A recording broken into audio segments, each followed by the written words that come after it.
निवड चाचणीमध्ये तृतीय क्रमांकाचा मानकरी ठरला होता बजरंग बेलेरी, हा देखील मित्रांनो त्या ठिकाणी अर्थात चतुर्थ क्रमांकाचा मानकरी ठरला होता। असे मातब्बर संघ आणि अर्थात अंतिम चषक मात्र मिडलाईन कर्जत या संघानं त्या ठिकाणी मिळवलं होतं।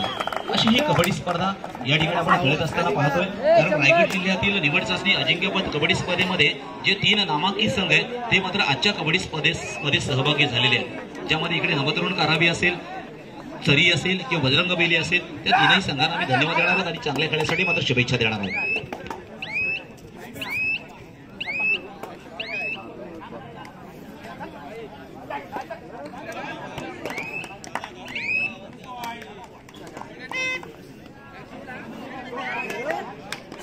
मी दिनेश ठाकूर यांना विनंती करतो की त्यांनी 2 शब्द या सामन्याबद्दल बोलायचं आहे। माझी कळकळीची विनंती आहे की दिनेश ठाकूर यांना खरंच, कारण सर्व रसिक प्रेक्षक तुमची वाट पाहत आहेत, एक 2 मिनिटं तुम्ही बोललेत तर फार बरं होईल।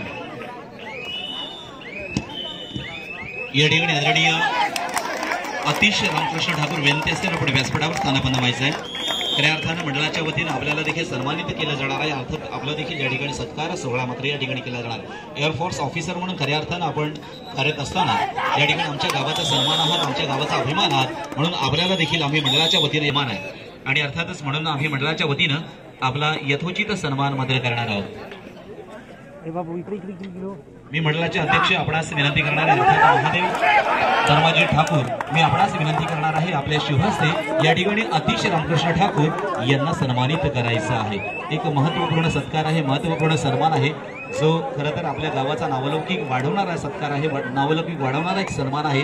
कारण अशी रत्नमित्रांनो या ठिकाणी असतात आणि म्हणूनच आपल्या गावाचा नावलौकिक, आपल्या तालुक्याचा नावलौकिक, आपल्या रायगड जिल्ह्याचा नावलौकिक मात्र वाढत असतो आणि अशाच पैकी एक महत्त्वपूर्ण व्यक्ती म्हणजेच अतिश रामकृष्ण ठाकूर, आपला यथोचित सन्मान मात्र मंडळाचे अध्यक्ष यांच्या शुभहस्ते केला जातोय। आदरणीय महादेव धर्माजी ठाकूर, आपल्या शुभहस्ते हा सन्मान केला जातोय। धन्यवाद सर। रंगतदार असे सामने आपल्या रसिक प्रेक्षकांना पाहायला मिळतात आणि मगाचपासून अशी रेलचल आहे या व्यासपीठावर। मोठमोठे आपले जे नामवंत नेते मंडळी या व्यासपीठाला भेट देऊन गेलेले आहेत आणि त्यांचा यथोचित सन्मान या व्यासपीठावर झालेला आहे। आता 1 वाजायला आलेला आहे मित्र, तरी रसिक प्रेक्षक मी मगापासून बघतोय अशी गर्दी दाट आहे। थोडीशी क्रमांक 2 वरून उरण संघ सुद्धा गेला, TBM कारावी सुद्धा गेली पराजित होऊन। म्हणजे संघ किती बलाढ्य इथे आलेले आहेत आणि आताची जी संघ आपण कबड्डीचे संघ पाहतोय, 2020 जी आपण क्रिकेट पाहतो त्यामध्ये रनांची आपण रन पाहतो। 2020ला 200, 250, पावणे 300, 300, 350 सुद्धा रन होतात। तसंच कबड्डीमध्ये झालेलं आहे। कुठला संघ कोणाला सांगू शकत नाही। पहिले एक गेले 25 वर्षापूर्वी 5 ते 6 गुण असायचे, 10 गुण असायचे, पण कोलकर सर तुम्हाला मी सांगतो की आता 20, 22, 30, 32 असे सुद्धा गुण होतात। पण एवढी फास्ट झालेली आहे कबड्डी सुद्धा, त्यामुळे रंगत आलेली आहे आणि आपला रसिक प्रेक्षकांना ठाम त्याच जागी उभा आहे। धन्यवाद देतो। आता पुढचं निवेदन संतोष ठाकूर। ग्राउंड नंबर 1 वरील चालू सामना संपल्यानंतर त्या डावाचा सामना मणदेवी धैरण विरुद्ध नवयुग खिडकी। ग्राउंड नंबर 1 वरील चालू सामना संपल्यानंतर तेथे होणारा सामना मणदेवी धैरण विरुद्ध नवयुग खिडकी। ग्राउंड नंबर 2 वरील चालू सामना संपल्यानंतर तेथे होणारा सामना गावदेवी मेडेकार विरुद्ध विनायक दिवलाग या 4 संघाच्या संघ नायकाने आपले संघ तयार ठेवायचे। पुन्हा एकदा ऍडव्हान्स मध्ये पुकारा करतो मित्रांनो, ग्राउंड नंबर 1 वरील चालू सामना संपल्यानंतर तेथे होणारा सामना मरदेवी धैरण विरुद्ध नवयुग खिडकी। ग्राउंड नंबर 2 वरील चालू सामना संपल्यानंतर तेथे होणारा सामना गावदेवी मेडेकार विरुद्ध विनायक दिवलाग, 4 संघाच्या संघ नायकाने आपले संघ तयार ठेवायचे।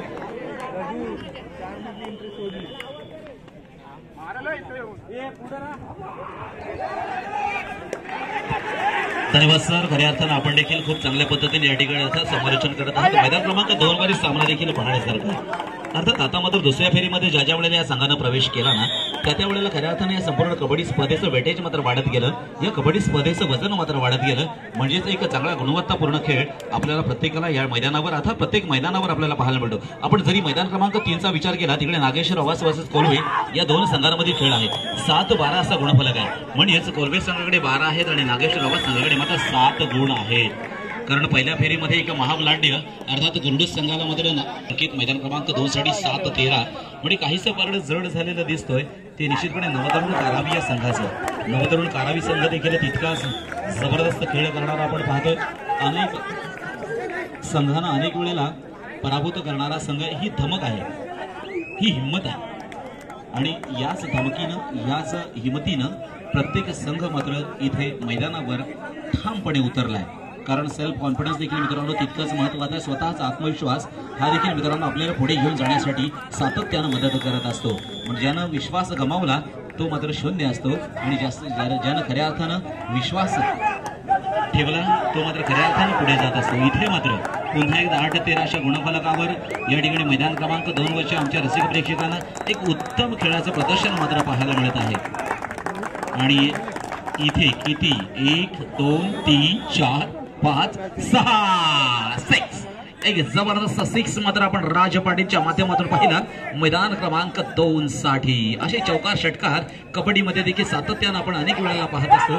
मात्र ह्याच्यामधून नक्कीच कोणाला काय मिळणार. आता मात्र संकेत देखील मैदानाच्या बाहेर पुश केला जातोय आणि अधिकचा अजून एक गुण निश्चितपणे नवतरुण कारावी या संघाला मात्र मिळतोय.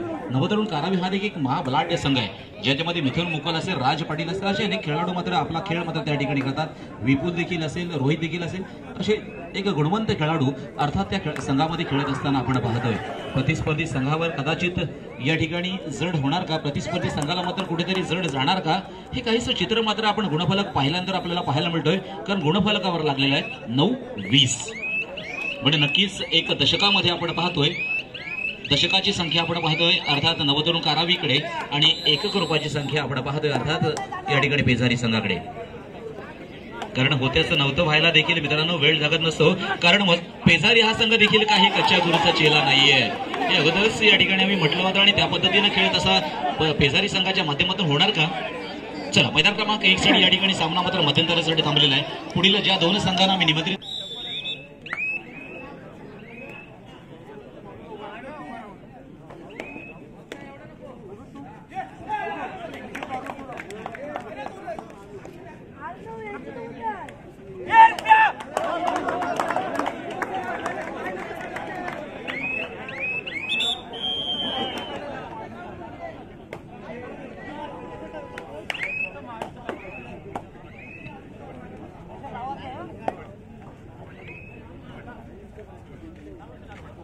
या ठिकाणी रमाकांत पाटील यांच्या वतीनं सांगण्यात येते की भरपूर आमच्या संघासाठी मान्यवरांच्या गाठीभेटी झाल्यात आणि या गाठीभेटीच्या मध्ये आणि या कबड्डीच्या सामन्यांमध्ये एक अडचण निर्माण झाली.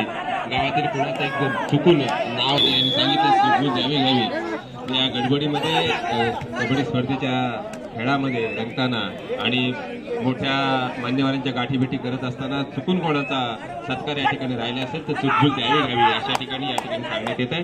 धन्यवाद मित्रांनो. ग्राउंड नंबर 1 वरील चालू सामना संपल्यानंतर तिथे होणारा सामना मणदेवी धीरण विरुद्ध नवयोग खिडकी आणि ग्राउंड नंबर 2 वरील चालू सामना संपल्यानंतर तिथे होणारा सामना तो सामना आपण 3ला देतोय.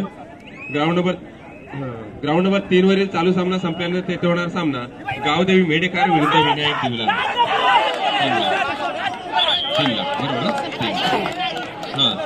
ग्राउंड नंबर 3 वर देतोय आपण. पुन्हा एकदा सर्वांसाठी ऍडव्हान्स मध्ये सांगतो ग्राउंड नंबर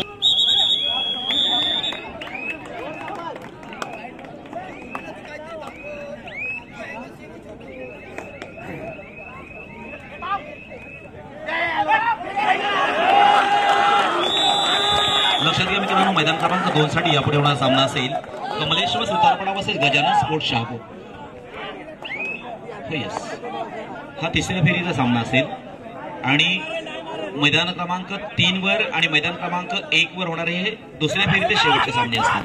मध्यदेवी धीरण वर्सेस नवयोग खिडकी. ग्राउंड नंबर 1 वरील चालू सामना संपल्यानंतर तेथे होणारा सामना मध्यदेवी धीरण विरुद्ध नवयोग खिडकी आणि ग्राउंड नंबर 3 वरील चालू सामना संपल्यानंतर तिथे होणारा सामना गावदेवी मेडिकार ग्राउंड नंबर 2 वर कमलेश्वर सुतारपाडा विरुद्ध गजानन शहापूर तर तिथे होणारा सामना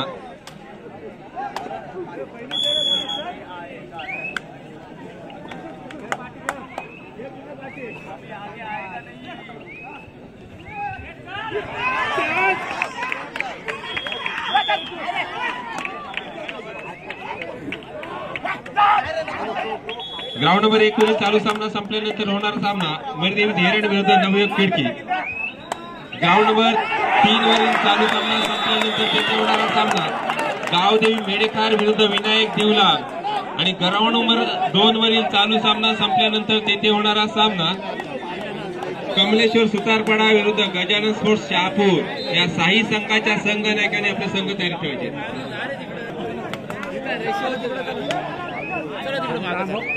सगळेजण येतील.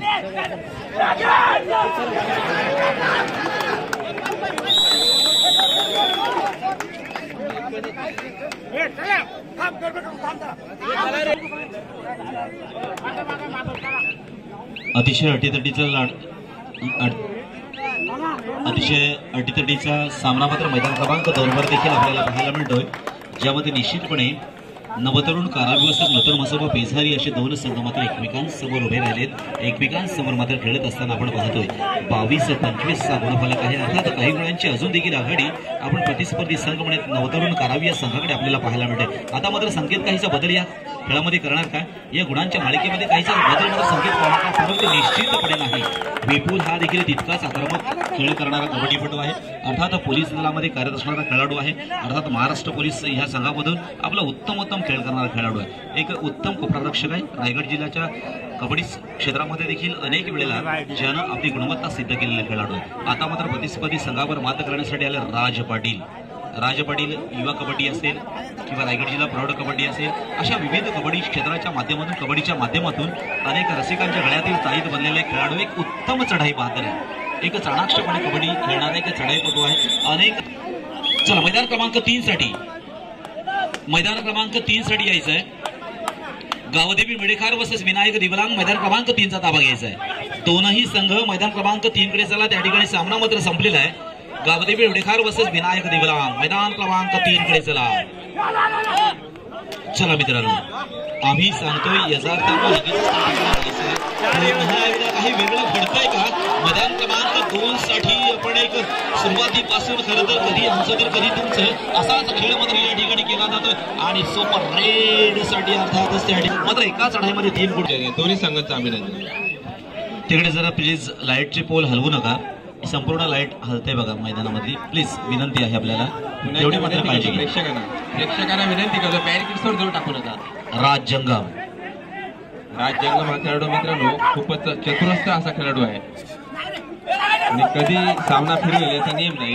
या ठिकाणी ग्राउंड नंबर 2 वर सुद्धा अतिशय चुरशीची अशी लढत या ठिकाणी चालली. 25-26 अशी लढत या ठिकाणी चाललेली आहे. अतिशय रंगतदार सामने तिन्ही ग्राउंडवर होताना दिसतात मित्रांनो. आणि याचं संपूर्ण श्रेय चॅलेंज क्रीडा मंडळाला जाते. ग्राउंड नंबर 3 वर गावदेवी मेडेकार विनायक दिवलांग. ग्राउंड नंबर 3 वर गावदेवी मेडेकार विनायक दिवलांग. चला लवकर. गावदेवी मेडेकार विनायक दिवलांग. शेवटला फुकार आपल्यासाठी. शेवटली 2 मिनिटं. Gavdevi Medekar Vinayak Diwlang ground number 3. पंचाने टाइम लावायचा आहे त्यांना. पंचाने टाइम लावायचा आहे त्यांना. Gavdevi Medekar Vinayak Diwlang ground number 3. चला लवकर.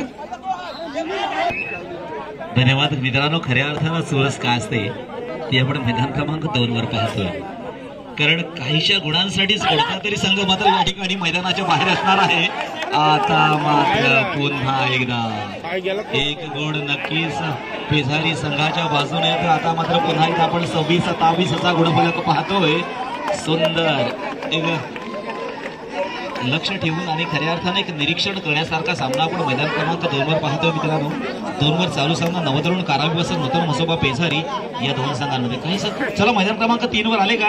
धन्यवाद. मैदान क्रमांक 3 साठी त्या ठिकाणी विनायक दिवलांग हा संघ मात्र उपस्थित झालेला आहे. गावदेवी मेडेकार आपण आलात का. गावदेवी मेडेकार आपण देखील चला. प्रेक्षक वर्ग मात्र आता मैदानामध्ये आले.